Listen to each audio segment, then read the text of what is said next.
Winter is now firmly settling in throughout the land, and its icy cold blast can be felt all over the town of Widnes, particularly by Lady P and Walter, two of the Lacey Street Studio's resident pigeons.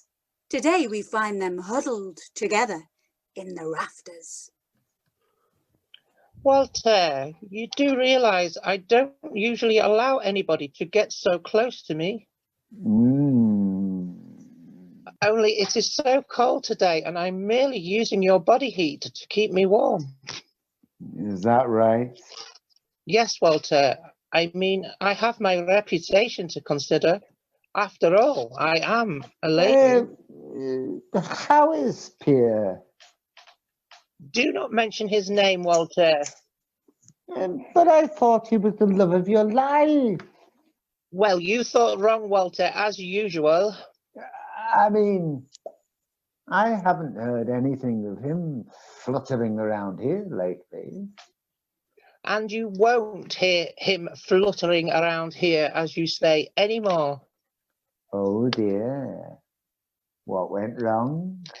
A lady never tells. So what happened? Walter. Sorry. I was just... You will be if you don't be quiet and... Yes, my turtle dove. Oh, just be quiet and move a little closer. I am frozen stiff. Yes, my turtle dove.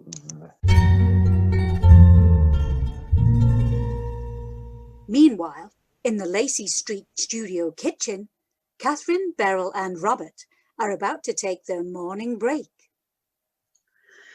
Oh, it's so cold today.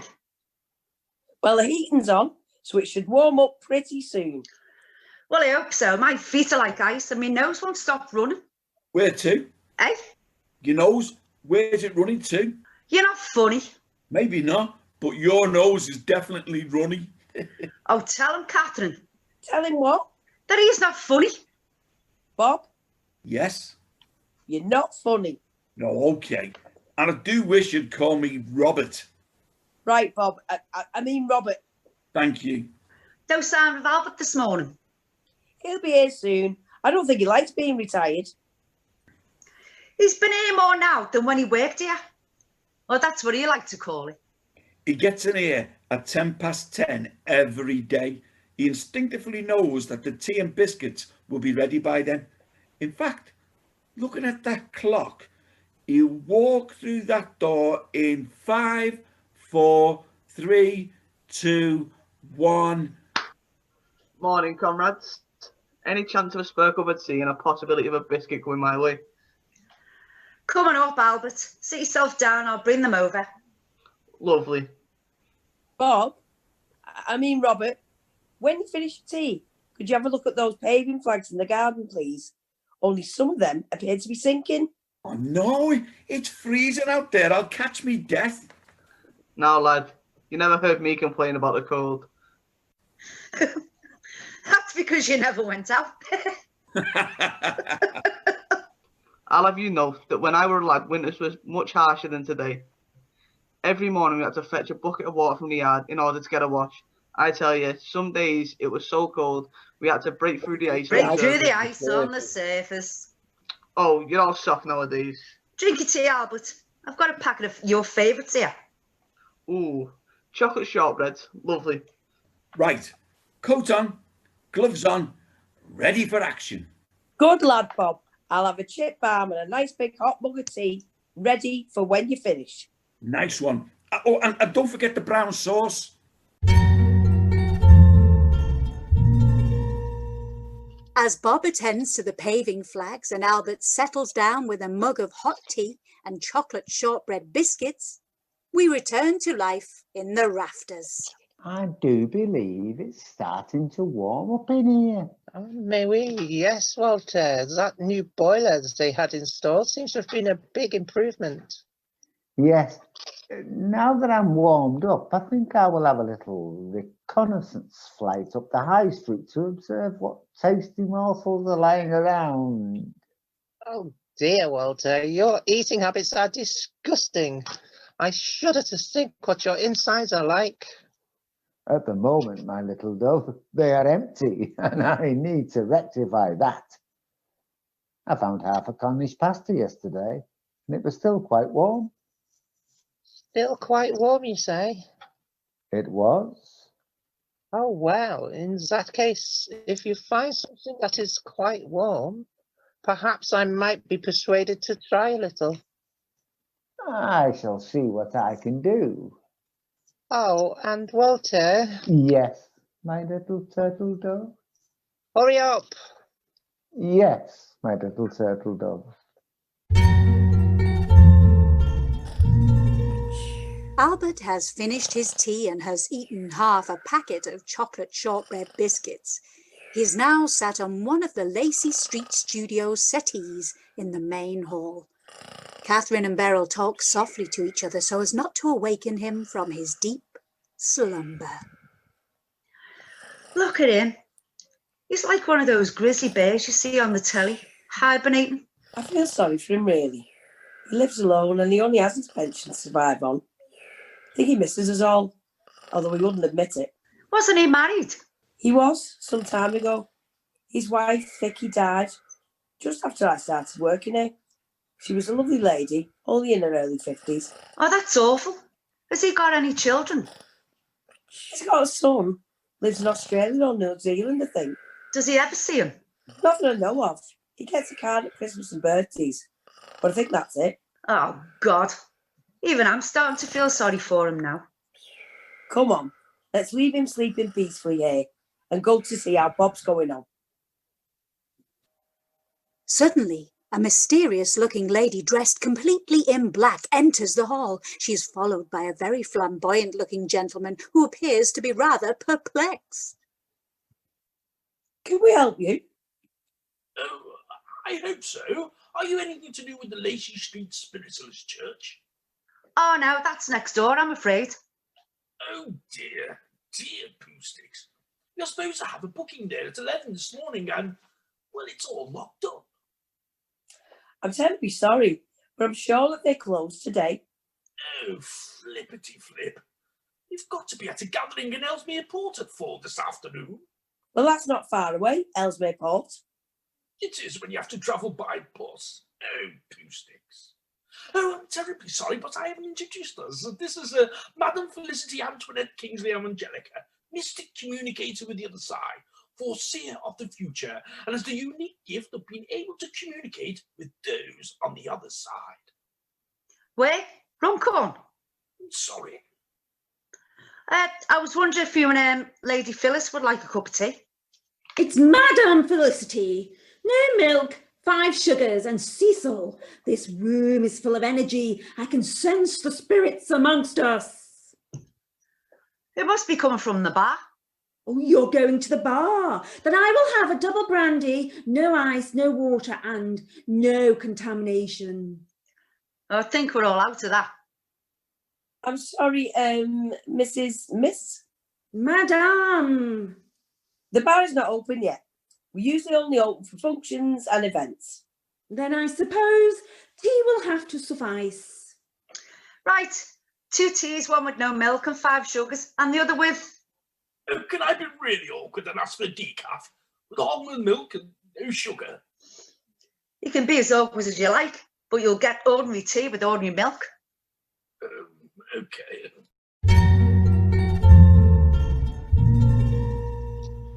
Meanwhile, back in the rafters, the resident pigeons have been joined by a stranger, Mickey, a pigeon from Runcorn. You're right, girls. How's tricks? This is a nice humble abode that you've acquired here, like. I'm sorry, but do we know you? And hey, what's with the all right girls bit? I'm sorry. I thought you were one of the girls, like. Well, I can assure you, young man, that I am the alpha male around here. So you must be the famous pier head? Walter, get him out of here. Hang on a minute. You must be. It is, isn't it? You're Lady P? That is correct.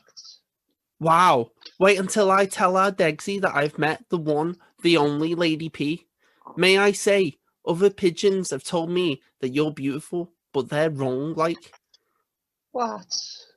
You're stunning. Come on, you. Out of here. Hold your horses, Walter. Maybe our friend Mickey? Mickey would like to stay for a while. Oh, no. It's going to be the heartbreak of Pierrehead all over again.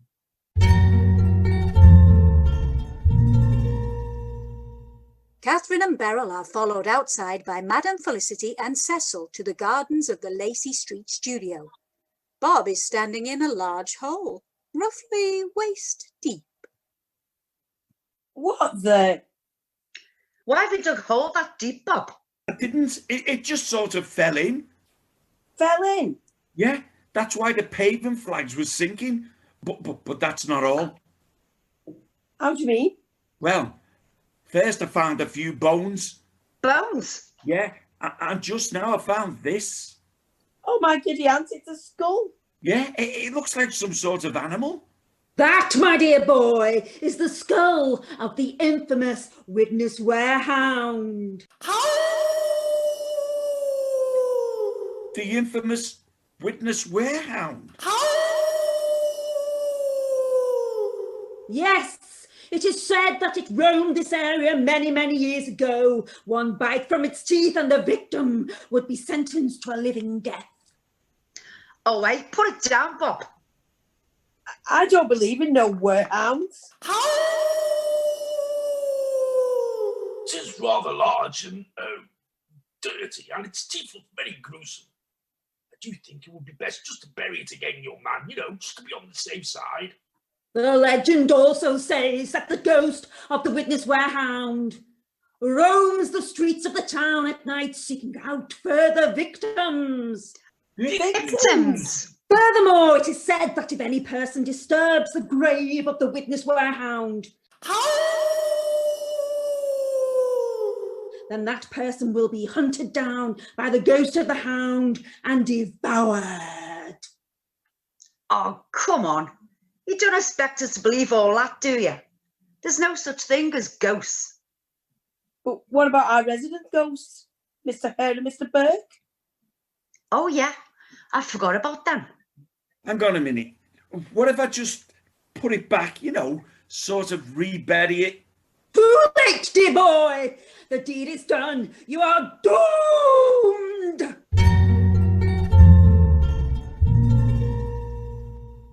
Dear me, the lad is in trouble again. Serves him right for digging holes. But he was only trying to fix the flags.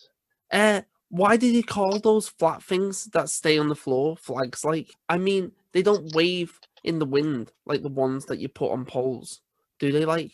I think it is because of the shape of them. Of course it is. Anyway, I'm not staying around here waiting for some ghostly hound to appear. Where are you off to then, like? I'm just going up the high street. The chippies will be open now, and I might put lucky and find a piece of steak pie, or better still, some cod in batter. Steak pie? Cod and batter? Lead the way, my friend. I'm right behind you, like. But boys, what about me? Surely you are not going to leave me here on my own when there is a ghost hound on the loose? Boys? Boys? Boys, oh, they have gone. Boys, wait for me.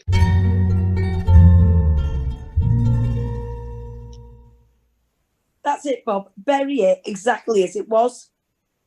Then cover up with the flags. It'll never get out of there. Fools! There's no holding the spirits when they want to roam the land. Madam Felicity is right.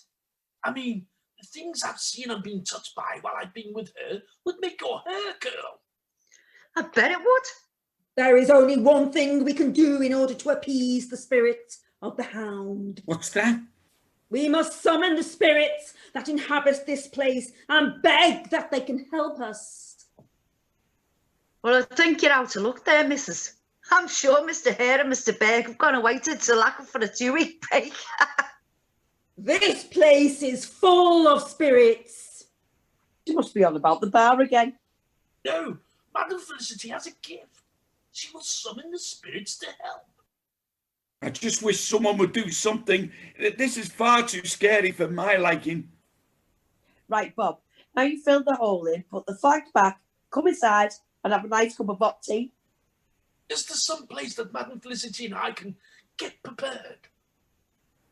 I suppose you could use the gallery. Show us the way.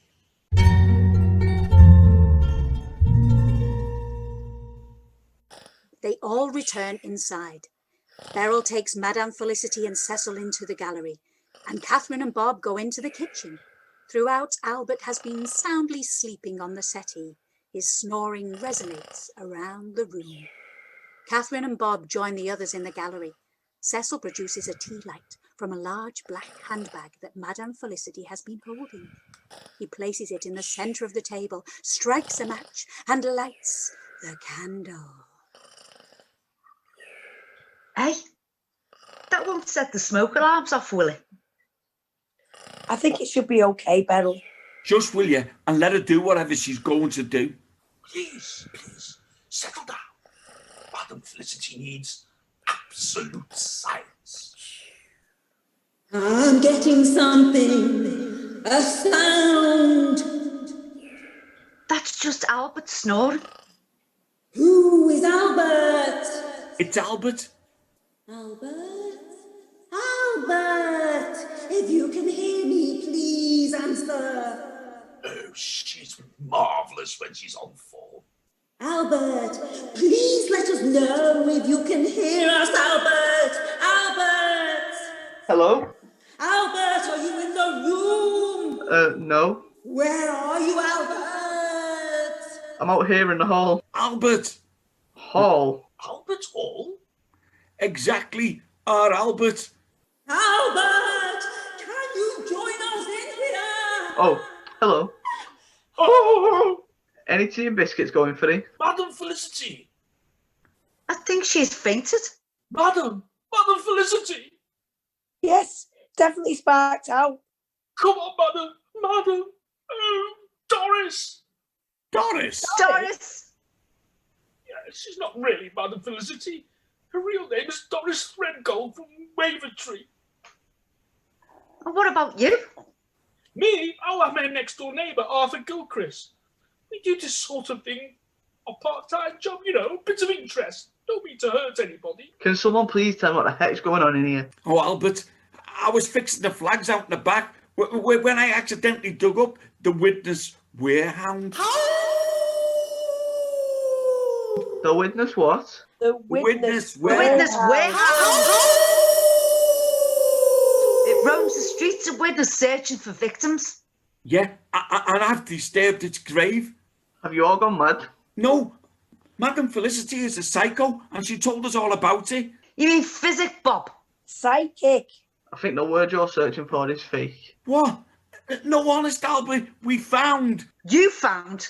I found the skull of the Widnes Werehound. Was it under the fourth flag from the door? Yeah. About 3 foot down? Yeah. Well, if you had dug under the sixth flag down, Yeah. you would have found another skull. Go away. Yes, and if you dug under the apple tree, then you would have found... Another skull. Not quite. That was the remains of our Joey. Was he your brother? No, he was our pet budgie. What? Yeah, under the sixth flag is our Peggy, the border collie, while the skull you found is our Sabre, the German Shepherd. He was a lovely dog, very good with the children. He hated the rent man. You mean it wasn't the Widnes Werehound? He said it wasn't the Widnes Werehound. Well, he was a hound, and he was from Widnes, but he wouldn't harm a fly. Hang on a minute. Where's Madam Doris, whatever her name was, and Cecil got to? They'll be halfway to Wavertree by now. Oh dear, put the kettle on, lad. We'll have a nice cup of tea.